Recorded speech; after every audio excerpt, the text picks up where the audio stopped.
আসসালামু আলাইকুম। আশা করছি তোমরা যে যেখান থেকে ভিডিওটা দেখছো সকলেই বেশ ভালো আছো। তোমরা যারা এইচএসসি পরীক্ষার্থীরা রয়েছো তোমরা সকলেই জানো যে তোমাদের জন্য কিন্তু আমি প্রত্যেকটা সাবজেক্টের সাজেশন ভিডিও দিচ্ছি এবং এই সাজেশনগুলো এত বেশি ইফেক্টিভ, তোমরা যদি জাস্ট আমার সাজেশন অনুযায়ী পড়ো তাহলেও কিন্তু তোমরা 90% এর আপ কমন পাবে। তো আজকে যেহেতু আমাদের বায়োলজি চিত্র সাজেশন, তোমাদের বায়োলজি সাজেশনটা কিন্তু আমি কমেন্ট বক্সে লিংক দিয়ে রাখবো, তোমরা চাইলে সেটা দেখে আসতে পারো।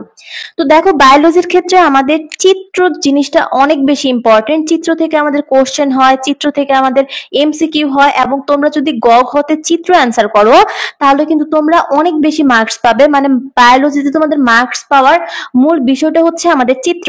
সো চিত্র আমাদেরকে অবশ্যই জানতে হবে, এবং আজকে আমি তোমাদেরকে যে সকল চিত্র বলবো এখান থেকে তোমাদের ইনশাল্লাহ কমন চলে আসবে। দেখো, আমাদের উদ্ভিদ বিজ্ঞান বা বোটানি, এখান থেকে আমাদের প্রথম অধ্যায় কোষ ও এর গঠন। এখান থেকে আমরা কোষ ঝিল্লি বা ফ্লুইড মোজাইক মডেল আমাদের জন্য খুবই ইম্পর্টেন্ট।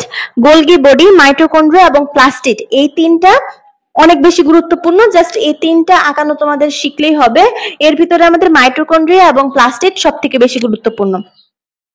এরপর দেখো আমাদের কোষ বিভাজন, এখান থেকে মাইটোসিসের ধাপ সমূহ 100% আসবেই, আমাদের এটা আসবেই। তোমাদের এখানে প্রোফেজ, মেটাফেজ, অ্যানাফেজ, এই তিনটা এত বেশি ইম্পর্টেন্ট। আমাদের এটা চিত্র দিয়েও আসতে পারে এবং চিত্র তোমাকে আঁকাতেও বলতে হতে পারে। সো তোমাকে অবশ্যই মাইটোসিসের ধাপগুলো খুব ভালো করে শিখতে হবে উইথ চিহ্নিত চিত্র। ওকে, এরপর হচ্ছে আমাদের দেখো প্যাকাইটিন দশা, ক্রসিং ওভার, কায়াজমা সৃষ্টি, এই বিষয়গুলো কিন্তু অনেক বেশি গুরুত্বপূর্ণ। মানে আমি কি বললাম যে কোষ বিভাজনের এই কয়েকটা টপিক তোমাকে অবশ্যই দেখে যেতে হবে। এটা একদম আমাদের 100 স্টার টপিক, আমাদের আসবেই, এরকম গুরুত্ব দিয়ে তোমাকে দেখতে হবে। এরপর আমাদের দেখো অণুজীব, এখান থেকে আমরা টি2 ব্যাকটেরিওফাজ, আদর্শ ব্যাকটেরিয়ার চিহ্নিত চিত্র আসবেই। লাইটিক প্লাস লাইসোজেনিক চক্র খুবই ইম্পর্টেন্ট, এবং এরিথ্রোসাইটিক সাইজোগনি। তো এখান থেকে দেখো আমাদের আদর্শ ব্যাকটেরিয়ার চিহ্নিত চিত্র এবং লাইটিক প্লাস লাইসোজেনিক চক্র সব থেকে গুরুত্বপূর্ণ। এখান থেকে যদি চিত্র আসে তাহলে আমার এই দুইটার ভিতরে যে কোনো একটাই চলে আসবে ইনশাল্লাহ।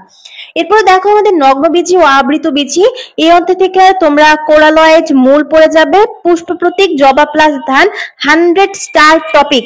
আমাদের এখান থেকে কোশ্চেন আসলে আমাদের এই জিনিসটাই আসে যে পুষ্প প্রতীক আঁকো জবা কিংবা ধানের। তোমরা অনেকে কিন্তু ধানটা মিস করে যাও, তাই অবশ্যই ধানটাও দেখে যাবে। এরপর আমাদের টিস্যু এবং টিস্যুতন্ত্র, এখান থেকে আমরা একবীজপত্রী উদ্ভিদের মূলের প্রস্থচ্ছেদের চিহ্নিত চিত্র এবং ভাস্কুলার বান্ডল সমূহের চিত্র, এই দুইটাই আমাদের খুব বেশি গুরুত্বপূর্ণ, তোমাকে দুইটাই অবশ্যই দেখে যেতে হবে। এরপর দেখো আমাদের উদ্ভিদ শারীর তত্ত্ব, তোমাদের একটা ভয়ের চ্যাপ্টার, তোমরা আসলে এটা অনেকেই স্কিপ করো।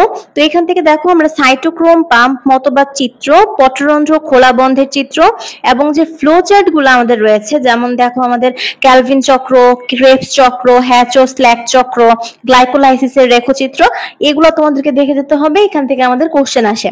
এরপর দেখো আমাদের লাস্ট এন্ড ফাইনাল অধ্যায় হচ্ছে আমাদের জীব প্রযুক্তি। জীব প্রযুক্তি থেকে আমাদের দেখো টিস্যু কালচার প্রক্রিয়ার ধাপসমূহ এবং রিকম্বাইনেন্ট ডিএনএ তৈরির ধাপসমূহ, এই দুইটা থেকে কোশ্চেন আসে, এর বাইরে কিন্তু যাওয়ার কোনো স্কোপ নেই। তো দেখো, এই হচ্ছে আমাদের বোটানি এবং জুওলজির একটা চিত্র সাজেশন। যদি চিত্র থেকে প্রশ্ন আসে, মানে আসবেই, তাহলে আমাদের এর বাইরে যাওয়ার কিন্তু কোনো পসিবিলিটিসই নেই ইনশাল্লাহ। তো তোমরা অবশ্যই এই চিত্রগুলো বারবার করে প্র্যাকটিস করো, কারণ এখান থেকে আমাদের কোশ্চেন হয়। আর বায়োলজির ক্ষেত্রে দেখা যায় কি যে আমাদের চিত্র দিয়ে কোশ্চেন করে, চিত্র আমাদের আঁকতে হয়, এমসিকিউ এর ক্ষেত্রেও চিত্র দিয়ে দেয়। এর জন্য আমাদের চিত্রর জন্য ভালো একটা টাইম কিন্তু আমাদের দিতে হবে, কারণ চিত্র না প্র্যাকটিস করলে আমরা কিন্তু এটা পারবো না। তো এই হচ্ছে তোমাদের আজকের সাজেশন, এবং তোমরা অবশ্যই সবগুলো সাজেশনই দেখে আসবে, এবং তোমাদের কোন বিষয় ভিডিও লাগবে সেটা অবশ্যই বলবে, আমি কিন্তু সেই অনুযায়ী তোমাদেরকে ভিডিও মেক করে দেওয়ার চেষ্টা করব। তো আজকে এই পর্যন্তই, দেখা হবে ইনশাল্লাহ পরবর্তী কোনো ভিডিওতে। সেই পর্যন্ত তোমরা সকলে সুস্থ থাকো, ভালো থাকো। আসসালামু আলাইকুম।